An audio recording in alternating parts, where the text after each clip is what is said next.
All right, I need you to just picture this. It's 1996, and the sun-drenched town of San Luis Obispo, California, is alive with the vibrant energy of youth. This is home to California Polytechnic State University, or Cal Poly, a sprawling campus where ambition mingled with carefree abandon. It was the quintessential college experience: late-night study sessions, new friendships, and of course, parties. In this seemingly idyllic setting, safety was often taken for granted. This was the world of Kristin Smart. A bright, vivacious 19-year-old freshman, Kristin was full of life and dreams. She was popular, known for her infectious energy and kind spirit. Like many students, she was eagerly navigating her first year away from home, embracing the independence and excitement that college life offered. The night of May 25, 1996, started out like countless others for Kristin. She attended an off-campus party, a typical Saturday night gathering. As the hours wore on, Kristin became heavily intoxicated, to the point where she needed help to get back to her dorm. This is where the story takes its first chilling turn. She was seen leaving the party with 3 individuals, 2 of whom quickly peeled off.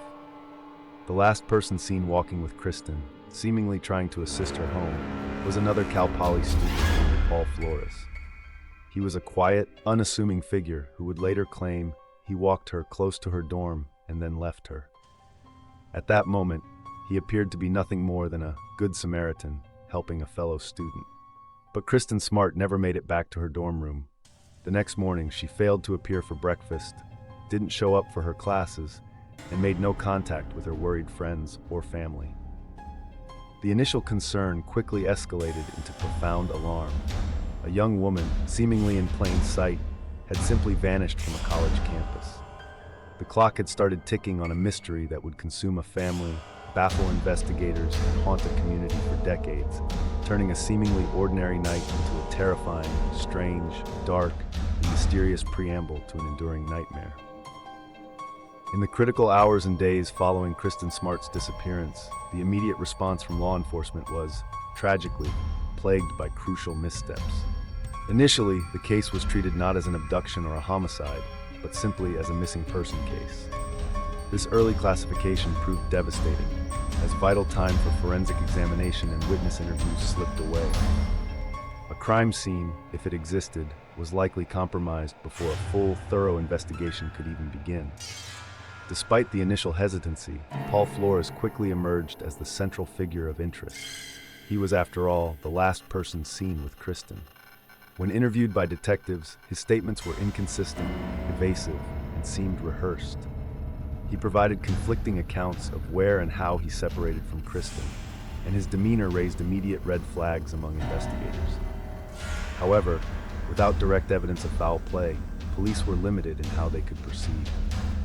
One of the most frustrating early clues came from a search of Paul Flores' dorm room. During the search, cadaver dogs, K9 units specifically trained to detect the scent of human remains, alerted to something in his room. It was a chilling indication that Kristin might have been there, and worse, that she might no longer be alive. But without a body, without physical proof, these alerts, while compelling, were not enough for a direct charge.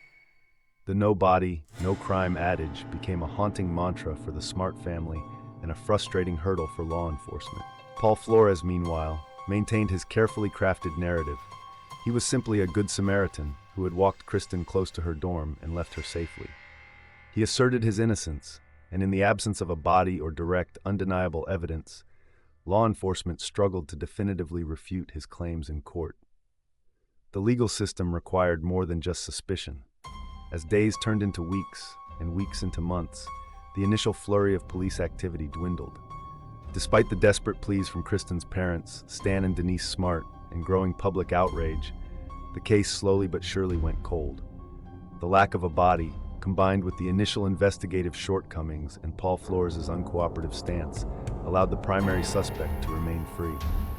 The mystery of Kristin Smart's vanishing act settled into a heartbreaking, enduring silence, leaving her family in agonizing limbo and a community desperate for answers. As the months and years passed, the official investigation into Kristin Smart's disappearance languished. But for her parents, Stan and Denise Smart, the case was never cold. It became their singular, all-consuming mission. They transformed their private grief into a public crusade, dedicating every waking moment to finding their daughter and securing justice. They put up countless billboards, appeared on national television shows, and tirelessly lobbied law enforcement and politicians, always with one message: where is Kristin? Their unwavering commitment was a testament to a parent's boundless love, but also to the agonizing torment of an unsolved mystery. Throughout these decades, the shadow of suspicion never truly lifted from Paul Flores. He continued to live his life, but he was forever marked as the last person seen with Kristin. He moved away from San Luis Obispo, but the whispers followed him. Despite the compelling K-9 alerts from his dorm room and his own evasiveness, legal hurdles proved insurmountable. The most significant was the no body, no conviction dilemma, which often prevents murder charges from being filed without physical evidence of a death. Without Kristin's remains, prosecutors simply didn't believe they had enough to secure a conviction, leaving Paul Flores free, yet perpetually under a cloud of doubt. For a long time, the case remained a local tragedy, known primarily to those in California and the dedicated true crime community. However, in the mid-2010s, a new force emerged that would breathe fresh life into Kristin's case: true crime podcasts and documentaries. Spearheaded by independent investigations, most notably the Your Own Backyard podcast, new attention was brought to the old clues, new details were unearthed, and most importantly, new pressure was exerted on law enforcement. These media efforts not only reignited public interest, but also encouraged individuals who had remained silent for years to finally come forward with crucial information. Beneath the public gaze, a slow, meticulous reinvestigation had quietly begun. Detectives, some new to the case, began to re-examine every piece of evidence, applying modern forensic techniques to old samples and re-interviewing witnesses with fresh eyes. This painstaking work, combined with the renewed public pressure, started to chip away at the decades-long silence, laying the groundwork for a breakthrough that few dared to hope for. The story of Kristin Smart became more than just a missing persons case. It became a symbol of a family's relentless fight against an enduring, unsolved mystery. A testament to the fact that some truths, no matter how deeply buried, refuse to stay hidden forever. After more than 2 decades of agonizing uncertainty, a new surge of momentum began to build in the Kristin Smart case around 2019-2020. A fresh investigative team, armed with renewed determination and leveraging advancements in forensic science and digital analysis, took a critical look at every piece of the puzzle. This wasn't just a re-examination. It was a full-scale, methodical push to finally break the decades-long silence. The turning point came with several crucial developments that, when pieced together, finally provided the concrete evidence needed to move forward. One significant factor was the re-evaluation of old evidence using new technology.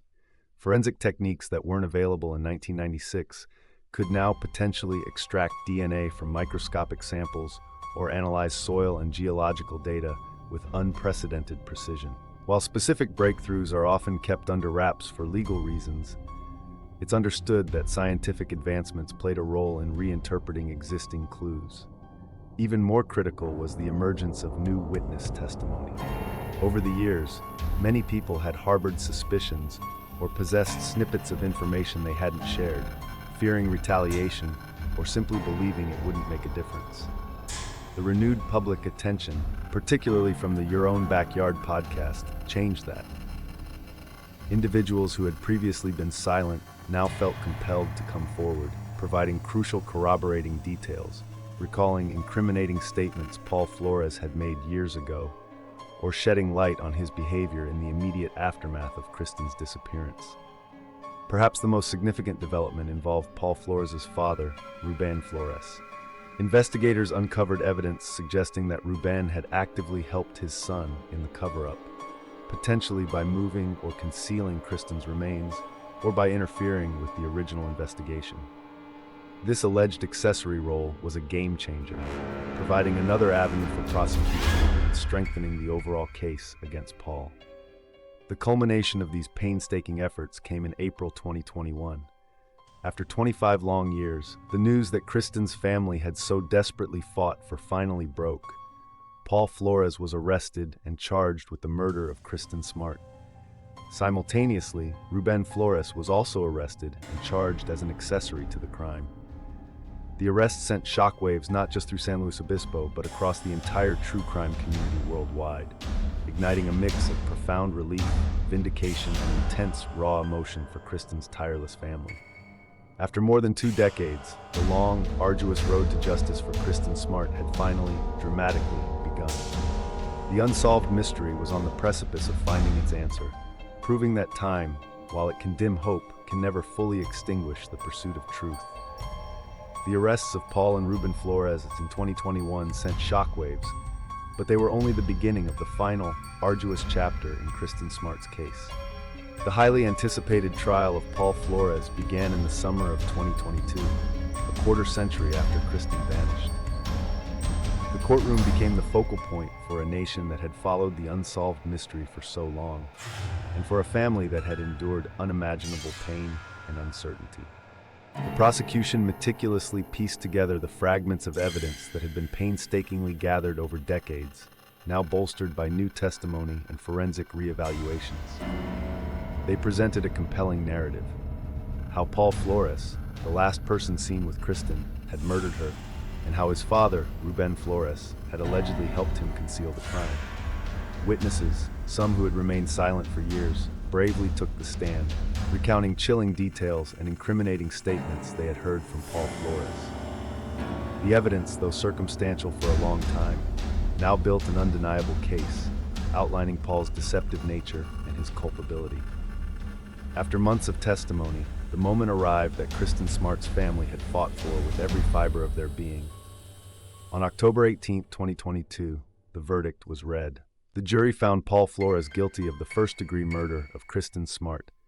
The emotional impact in the courtroom was palpable, a mix of overwhelming relief, tears, and a deep, collective sigh of vindication. After 25 years, justice, though long delayed, had finally arrived. Paul Flores was later sentenced to 25 years to life in prison, ensuring he would face consequences for his heinous crime. Ruben Flores, who faced charges as an accessory, was acquitted, though his alleged role in the cover-up remains a point of contention and discussion. Kristin Smart's tragic story, once a cold case whispered about in hushed tones, transcended her individual fate. Her disappearance became a powerful catalyst for change.